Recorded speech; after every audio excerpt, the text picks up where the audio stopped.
Doctor Castro, no podemos pasar por alto ni más faltaba una carta que usted, junto con otro exconstituyente ilustre Hernando Yepes Arcila, y junto con otros ciudadanos que adhirieron a esa causa explicativa, le pidieron a la Corte Constitucional que aclarara un término, pero que puede ser de una enorme importancia en el curso de este proceso de desarrollo de los acuerdos de La Habana. Ahora más que nunca eso entra en vigor o en vigencia con el anuncio del gobierno de que ya todo está concluido, aunque las FARC a través de Santrich están diciendo que nada ha concluido. Y mire usted que sobre el tema que tanto nos preocupa, el tema de las armas, ha salido a decir el mismo Santrich a nombre de las FARC que no se nos olvide que las FARC designaron para manejar el tema de las armas a Simón Trinidad. Entonces, doctor Castro, ¿quiere usted explicarle a nuestra audiencia cuál es el término que a su juicio merece explicación para que sepamos a qué atenernos? Usted nos estaba explicando el tema que es importantísimo porque la Corte Constitucional dice que los colombianos tenemos que acudir a las urnas sin la presión de las armas, a las urnas para votar el plebiscito. Todo parece indicar que vamos a ir a las urnas, pero con las armas, con la FARC armada. Entonces, ¿eso qué significa? Y usted le quería preguntar o le preguntó a la Corte Constitucional que hiciera una aclaración que es importantísima para esta etapa del proceso. ¿Quiere seguir explicándose, doctor Castro? Sí, doctor Fernando. 5 ciudadanos, el doctor Hernando Yepes Arcila es constituyente, Carlos Lleras de la Fuente es constituyente, y luego Rafael Nieto Navia, Juan Lozano, Óscar Ortiz y yo, entregamos en la Corte Constitucional un pequeño memorial, son apenas 2 páginas, donde transcribimos los apartes pertinentes de la sentencia y le solicitamos a la Corte que, por favor, precise y aclare cuál es el contenido y alcance de su afirmación, en la medida en que ha dado lugar a diversas interpretaciones y en la medida también en que la FARC, la organización todavía armada, tiene un interés muy particular en el resultado de la votación porque se va a decidir la suerte de un documento en el que las FARC son por lo menos coautoras. O sea que su interés es inmediato y directo. No hemos tenido todavía respuesta de la Corte Constitucional. El memorial se entregó el jueves de la semana pasada, cuando se vencía el término de ley. Imaginamos que la Corte se va a pronunciar en términos muy breves.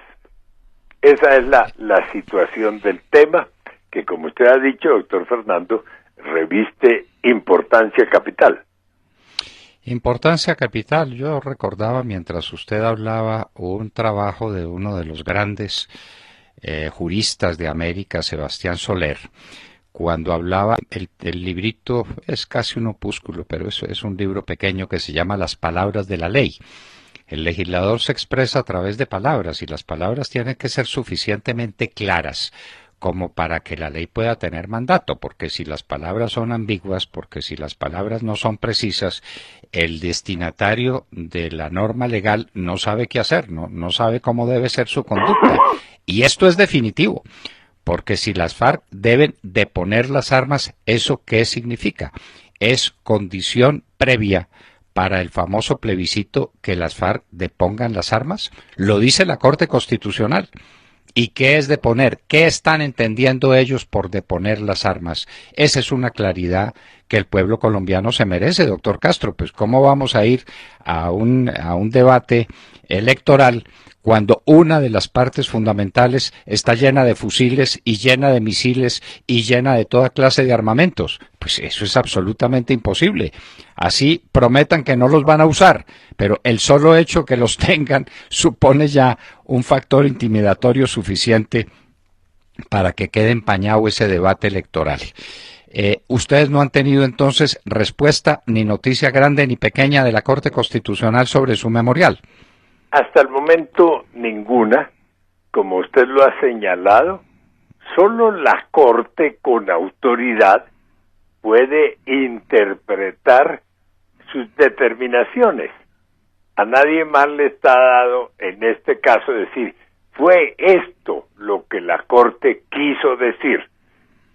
La obligación jurídica es de la propia Corte, pero confiamos en que para el bien de los colombianos lo hará en término muy breve. Claro, porque es un término que puede presentarse a equívoco. ¿Qué significa deponer las armas? Significa entregárselas a un tercero de manera que concurran al debate desarmados, que es lo que debiera hacer, doctor Castro. De otra parte, usted lo mencionó, las FARC están directamente interesadas en el resultado de esta votación. ¿Cómo es posible que vayan a las urnas armados? Eso sería inaudito, ¿no le parece?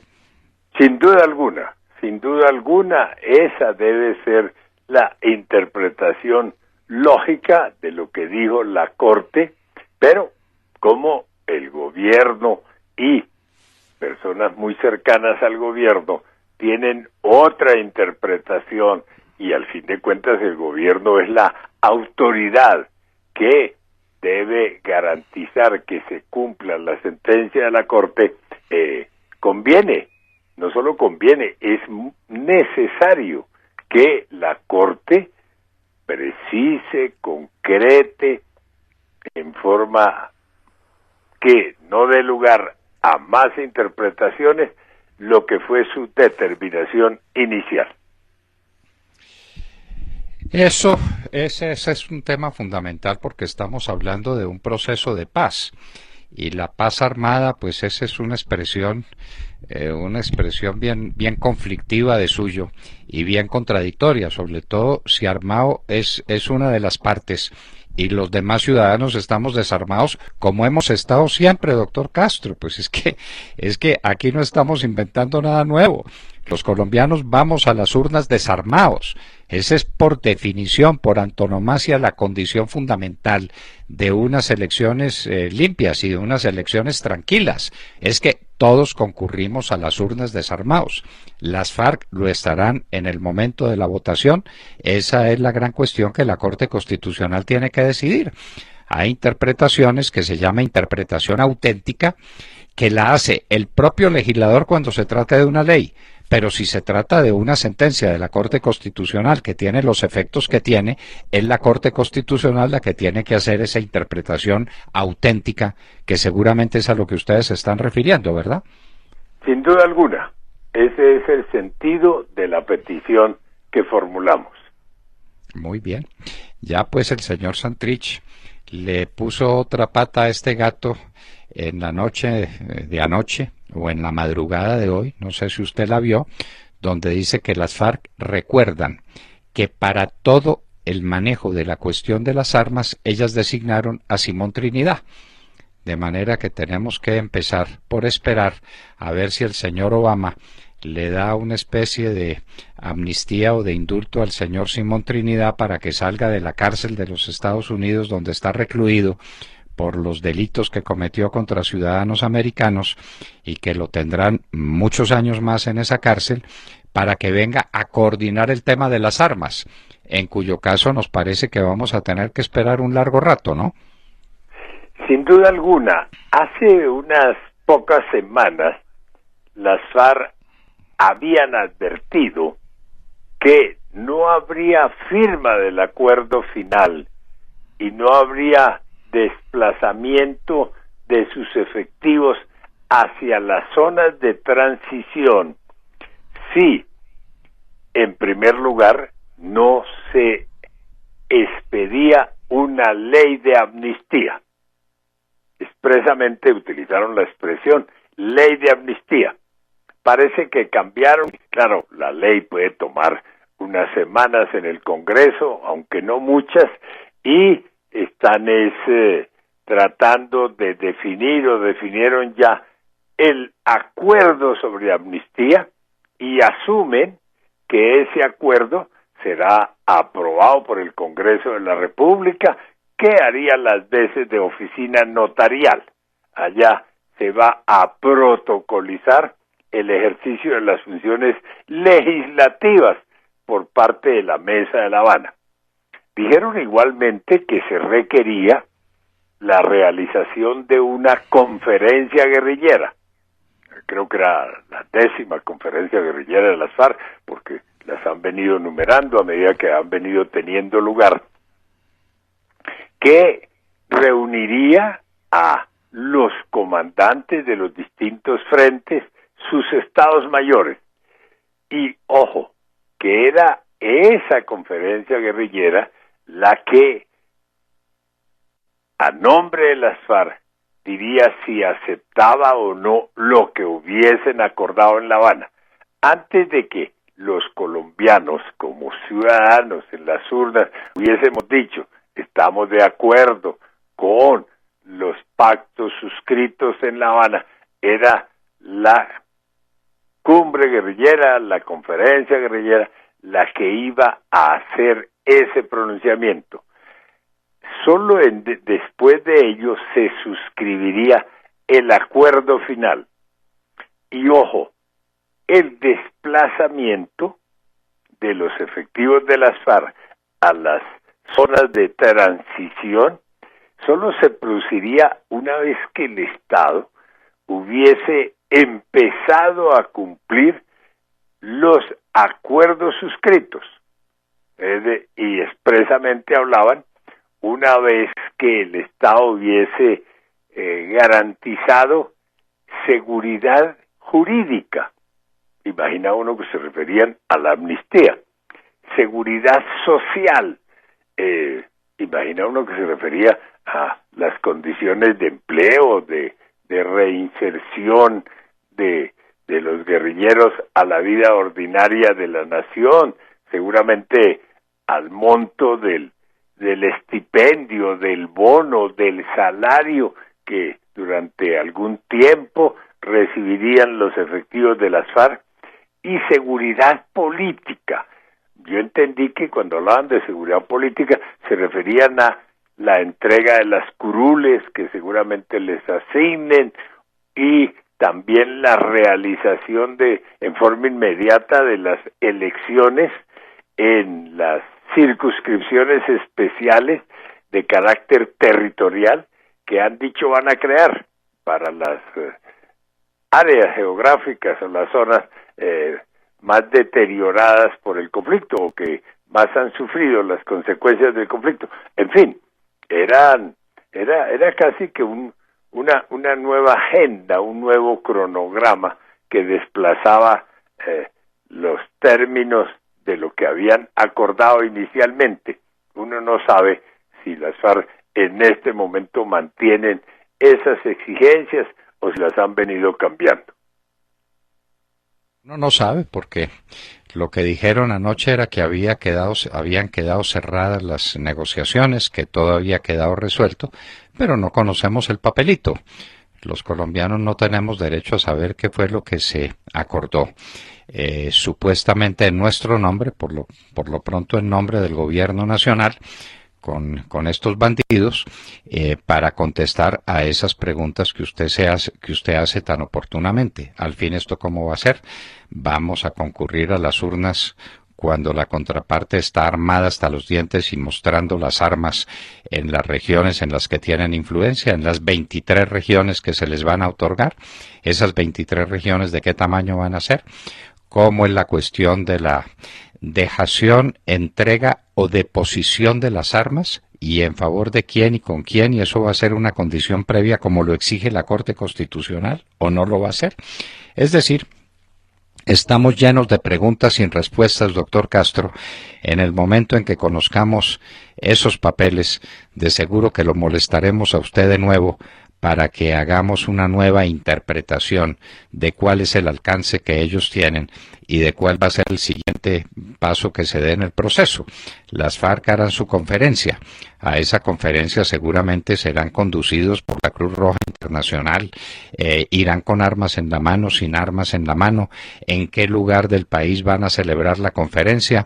¿Los van a cuidar ejército y policía? ¿No los van a cuidar? ¿Cuál va a ser el temario de esa conferencia? ¿La vamos a escuchar por radio y por televisión? En fin, tantas preguntas como las que tenemos para hacernos y tan pocas respuestas como las que nos están ofreciendo. Doctor Jaime Castro, hasta muy pronto entonces y muchas gracias por estar con nosotros en la Hora de la Verdad. Gracias a usted, doctor Fernando. Digamos para concluir que lo único cierto es que al gobierno se le está agotando el término, porque no tiene interés, obviamente, lo ha dicho de manera muy clara, que coincidan en el tiempo la votación del plebiscito y la tramitación de la reforma tributaria en el Congreso. Dicho de otra manera, no se puede, por parte del gobierno, de un lado estarle diciendo a los colombianos, mire, acepten el reajuste del IVA y de otros de los impuestos que ustedes pagan porque tenemos dificultades de carácter fiscal. Esta es una necesidad.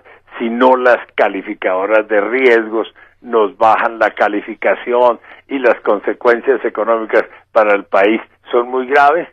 Entiéndanlo, acéptenlo, es la decisión soberana, autónoma del Congreso de la República. Y simultáneamente, acompáñenos en las urnas con su voto por el sí de los documentos que suscribimos en La Habana.